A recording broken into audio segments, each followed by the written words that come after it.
The wind rolled across the open plains like a mournful warning, carrying dust, heat, and the echo of hooves that had thundered through the valley at dawn. When the rancher Cole Maddox had ridden out to inspect the eastern fence line only to find something entirely unexpected and entirely dangerous. A proud Apache woman tied to one of his fence posts, wrists bound above her head with rawhide, ankles crossed, eyes blazing with fury rather than fear. And when he dismounted to loosen the knots, she lifted her chin and said in a voice as steady as the desert itself, "Do whatever you want." Cowboy daring him with a defiance that sent a strange ripple through his chest. Cole had seen warriors, bandits, drifters, and desperate settlers, but never a woman like her, strong as iron, fierce as wildfire, and yet clearly injured, exhausted and abandoned.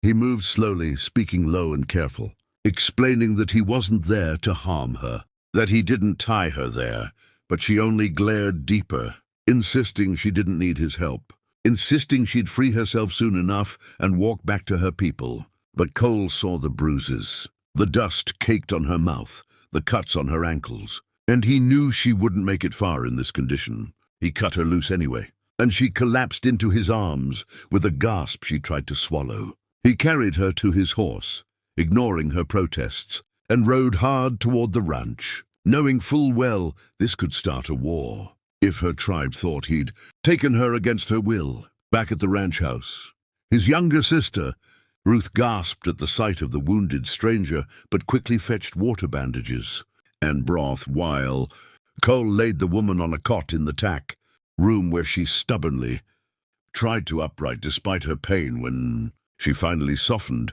enough to speak, she told him her name, Naya, and explained that she'd been captured by outlaws who wanted to trade her for Apache, horses or gold. But when her tribe refused, the outlaws tied her to a fence and rode off, leaving her for wolves or passing men. Cole felt a deep, burning anger twist inside him, an anger not at her but at the thought of such cruelty, and he promised her no harm would come to her here, that he'd help her return home when she recovered. She didn't trust him. He could see it in her narrowed eyes.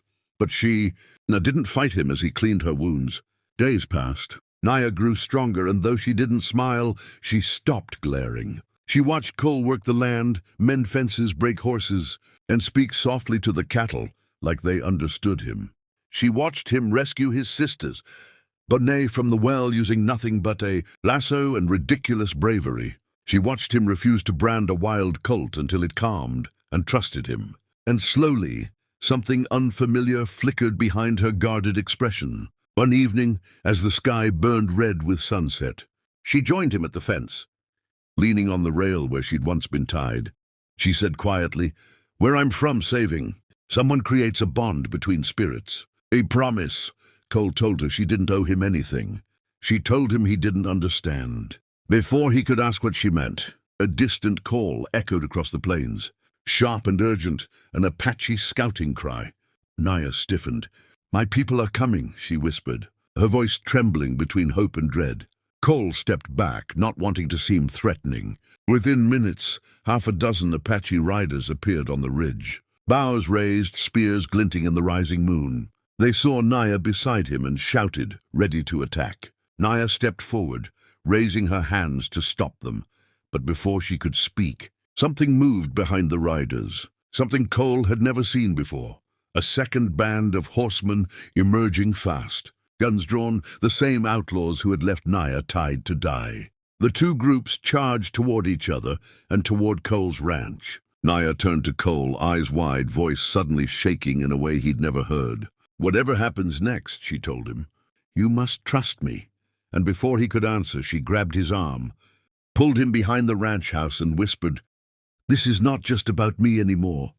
Cowboy, it's about you."